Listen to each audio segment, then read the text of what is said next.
You have to look at your behavior around what it is that you're asking for. Because when people would ask me, of course I would say, yes, I would love to have a life partner. I'd love to be witnessed in life. I'd love to have someone to walk in the sunset on the beach with, all those things. Wasn't doing anything. I wasn't doing anything to make that change. You've got to do something to prepare the way, because you're not forcing it, you're making it welcome. So make things welcome by conditioning the soil, conditioning your world.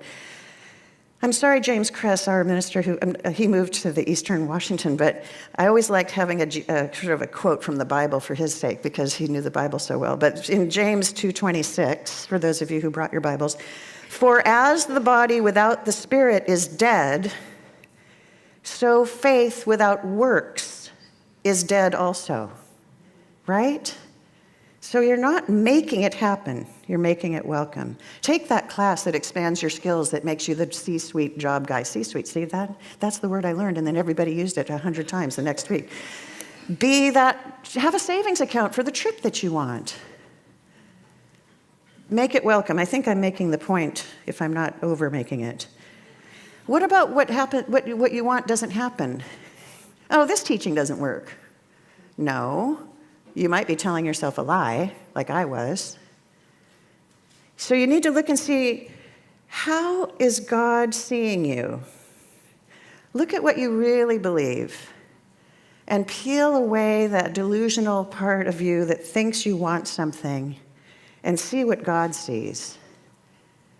In me, God sees someone who's not serious about dating.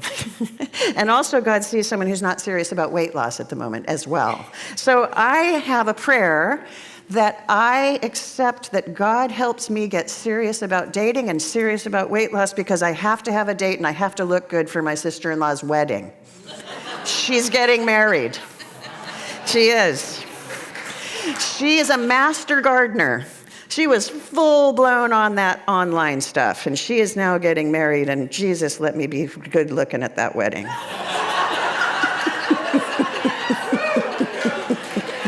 So, another way of tending to your garden, this is the last point, she said, as people were hoping that was the case, is just be open-hearted to what is. Come on, people. We want things. We want things. We want things. We want things.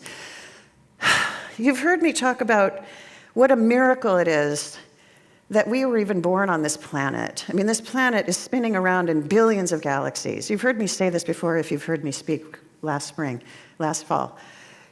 We were born onto this planet somehow in this moment in time. We were a tiny cell that had the grand intelligence to know how to grow limbs and how to grow teeth and hair and eyes, and a brain that can imagine anything. We can imagine anything. What a miracle. Come on, why don't we wake up every morning knowing that that's the case? Why do we always have to want so much? Why can't we greet the world with that miracle in mind? And when I say that, we walk through life after we became a baby and then we start growing up. We walk through life getting experiences. This food made me sick. I'll never eat that again. That person was mean to me when I was young. I'll never speak to them again. Oh, but this person fell in love with me. I love that experience. We spend our whole life going through making decisions about what makes me happy, what doesn't make me happy, and we look for more of this and we reject more of that. We become open-hearted to that. We become closed heart to this. And you might be fussing about something, and then around the corner you have this massive sunset, and you're so filled with the spirit of enormous magnificence that is God and heaven and nature. And you have this surge of happiness and joy. Do you buy the house across the street from the sunset so you have it all the time? No. What we need to do is be able to greet life the way you greeted that sunset. Because God's everywhere. Spirit is everywhere if you don't like the word God. Universe is everywhere. The quantum field is everywhere. It's in everything. So everything that you encounter, let's try to have an open heart. Kathy Ann has quoted somebody that I can't remember who it was, who said, God, it's what's happening. That's the definition of God. And if we can remain open-hearted to what's happening all the time, we would have the equivalent of the Garden of Versailles, the largest beautiful garden in the world. So it doesn't mean that you escape having breakups and strained relationships and diagnoses and getting laid off and being insulted. All those things will happen. But you will have a creative and loving way of approaching those. You'll approach them with love, with curiosity. How do you remain open-hearted? That's sort of a big deal. Like what we're trying to do on this planet is evolve towards that, right? To be going back home as Ram Dass, walking each other home to spirit, to being the spirit we really are. How do we do that? Start in baby steps. Start with weather.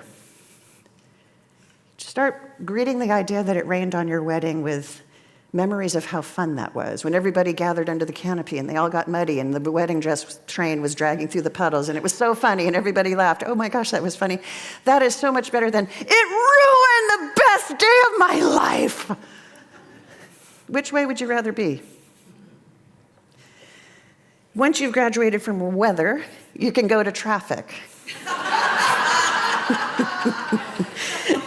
We have a lot of opportunity for that with here in Seattle with the canal bridge, whatever you call it, being closed off. So it takes an hour to get from Yesler to Mercer Cutoff, which is about a quarter mile max. So you know that the person that cut you off, you have a curious, loving question about what their life is doing right now, and you bless them. You bless the person who doesn't use their blinker because you know that you are intuitive and you're psychic and you know where they're going to go. And once you get past traffic, you can just move on to greeting people who easily annoy you with loving curiosity. Pretty soon you'll be walking around the world just in that open-hearted place, experiencing spirit everywhere. You're going to look like that scene from Mary Poppins where the whole scene gets colored every time they walk by and everything busts out and the birds start singing. You're just going to have that. I know that for you. Because you're guided by spirit. And pretty soon you'll have the faith that could move mountains, but you don't care. You don't need to move mountains. Everything's fine. Everything's good. I'm just going to end with a quote from Richard Rohr in the book Falling Upward. He says, "True strength is not found in resisting suffering, but in transforming it into love." Let's pray. And I know for each and every one of us, we become the green thumbs, the master gardeners of our soul. We tend to our consciousness, preparing the way with glad anticipation of all goodness that can possibly befall us, knowing that it's all God and it's all good. We do celebrate the miracle of life that is us, the miracle of our spiritual beings in a human condition. We tend to our lives by listening to spirit, by being guided, lifting others simply by our consciousness being raised. We love. We walk through the world with love. Really, really do. Not just a bumper sticker. Let your heart be open the way it is at a sunset. Approach things with curiosity and love, and they will unfold exactly as they ought to. And we let that love wash over us every moment, knowing spirit never fails us when we're aligned with it. And for that, I am so grateful, and I give thanks. And so it is.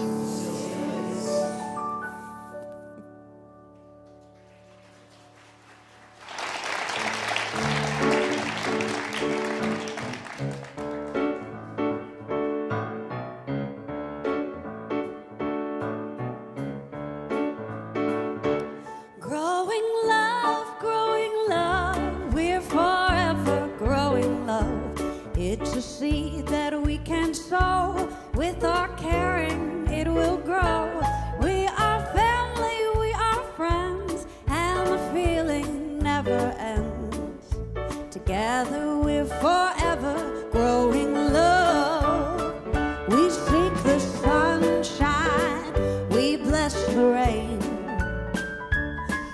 the storms, we know the sun will shine again. We have God light in our hearts. We're growing up, illumined from the stars. Growing love, we're forever growing love. It's a seed that we can sow. With our caring, it will grow. We are family, we are friends, and the feeling never ends. Together we're forever growing love. We imagine a world at peace, and we know someday our dreams will be released. All we ask is that people care. We sing this song for people everywhere.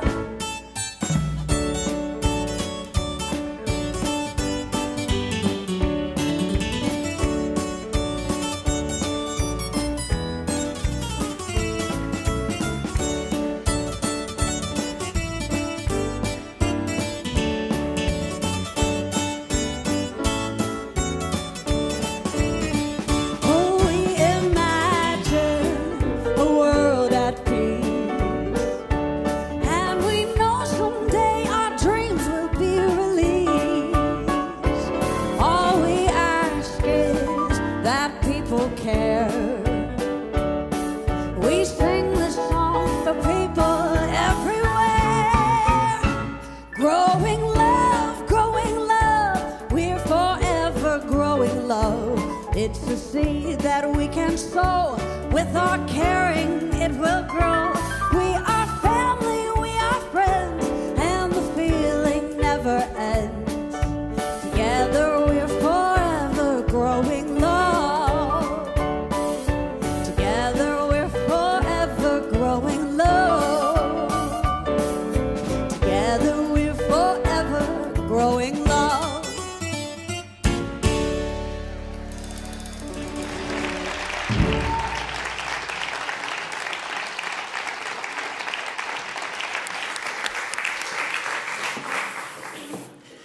Wow. Savannah, what a wonderful job today. Thank you. And of course, Jake and the Jays. I have some announcements for you. And I also am going to warn you that I would really love you to consider supporting Center for Spiritual Living with your treasure, with your finances, with a little bit of a drop in the bucket for us. Because we've been in existence for 105 years. And people before you supported this place so that you could come here, so that you could have an expansive experience and be supported in your spiritual journey. So please think about that. And there's a slide up that tells you multiple ways to give. And if I read them aloud, you'd kill me. So look at those and take advantage. And then we're going to have a really fun way of gathering our donations through weird music that Jake chooses. And then people come up and put their donation. But if you did it on the phone or you did it on writing your credit card, just come up anyway and just hover your hand over the basket and bless it. That means a lot to us. And we're going to do that in a minute. First, I'm going to do some announcements. There's a class that I teach called Beyond Limits, which I started on Tuesday, but you can still join it. It's an 8-week class. It's on Tuesdays. It's on Zoom. It's the fundamental class that really helps you understand the principles that we're talking about. Sometimes when you attend a talk and you might hear some lingo being used that you're not familiar with, we try not to do that, but this helps you really understand the teaching and apply it to your life. I think there's some people who've taken it who can say that they had miracles. There's one right there. I remember her. I remember lots of you. Yeah, Graham. So talk to anybody who's taken it if you don't know, but you can still join it. So please consider it. You can register online or you can register at the desk if you're here in person. Then another thing that I was preparing for this week is a wonderful workshop. I'm facilitating it with a teaching artist named Natasha Terry, and she is extraordinary. And it's a 2-hour workshop this afternoon. It's 1:30. You can go have lunch and come back. It is an extraordinary experience that she creates a container and using art, you don't have to be an artist, she creates a way for us to find what our passions are deep down, find out what we're concerned about, what we care about, and then we have a little bit of a conversation. It's very uplifting. It's a spiritual practice I'd love you to learn. And it's part of the Creativity as a Spiritual Practice program, and that I'm ahead of that. So please come to that this afternoon. You can still register for that last minute if you like. It's down in the fellowship hall.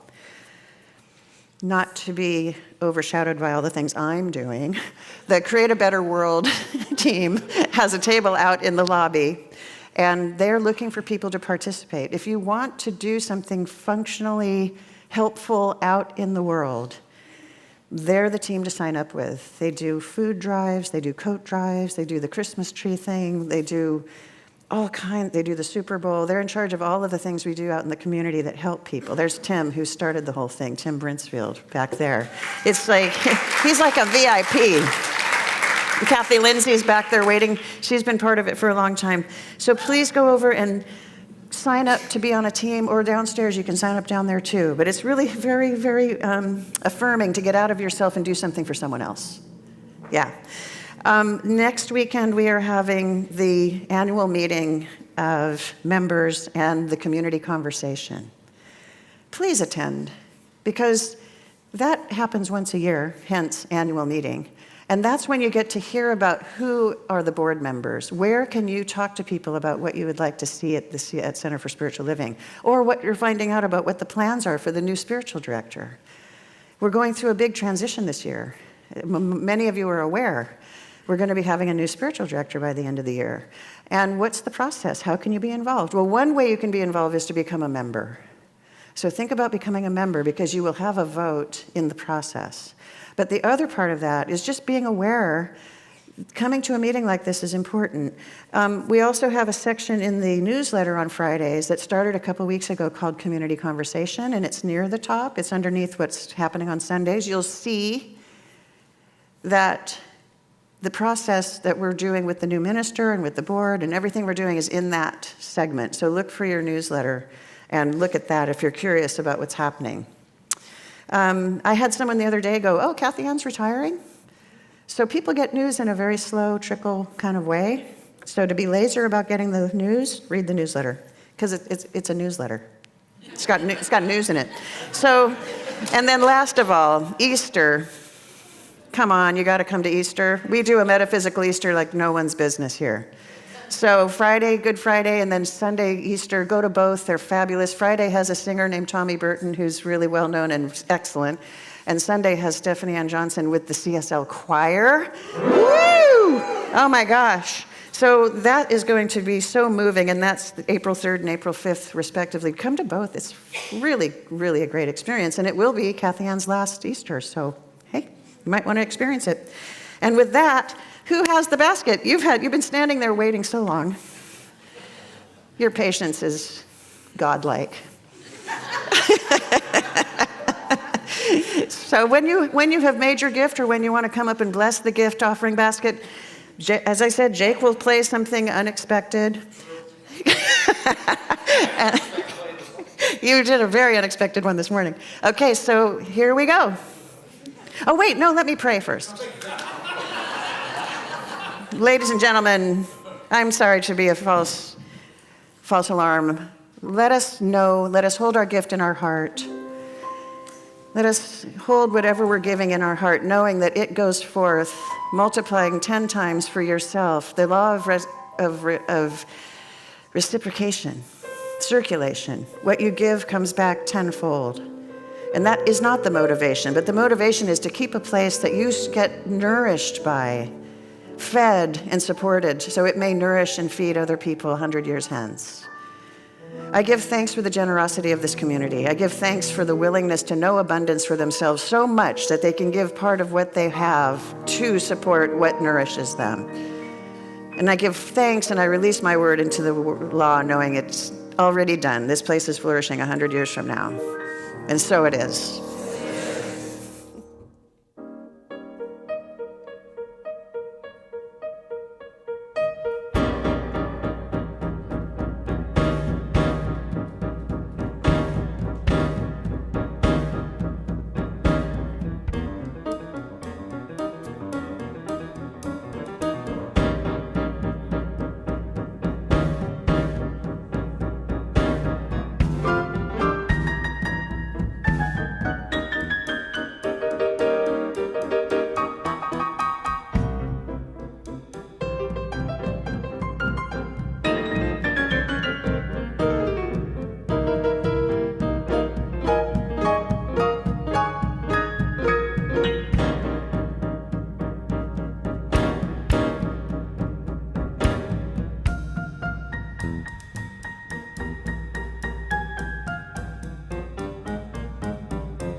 more time. Thank you, thank you, thank you. Oh, please, please. It was such perfect music. Such perfect music. And I'd like to say thank you to the band, the singer, the talk, the people watching on Zoom, and the people here, because it's all divine.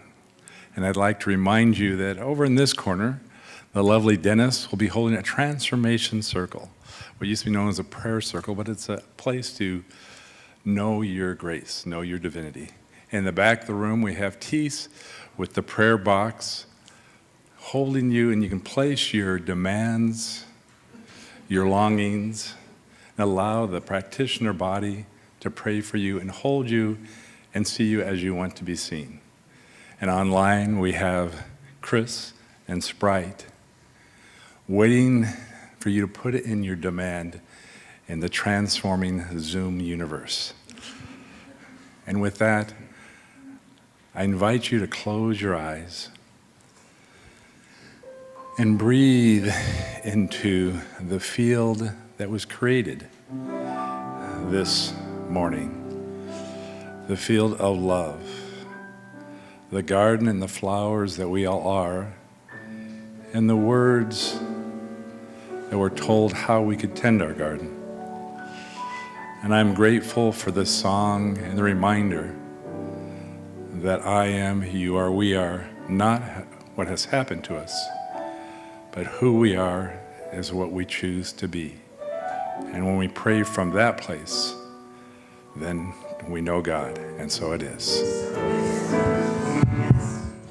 All right, everybody, it's time for the closing sing-along. Please rise as you are able. Please get up on stage and dance as you are able, and we're going to take it all the way back to the old school with this sing-along.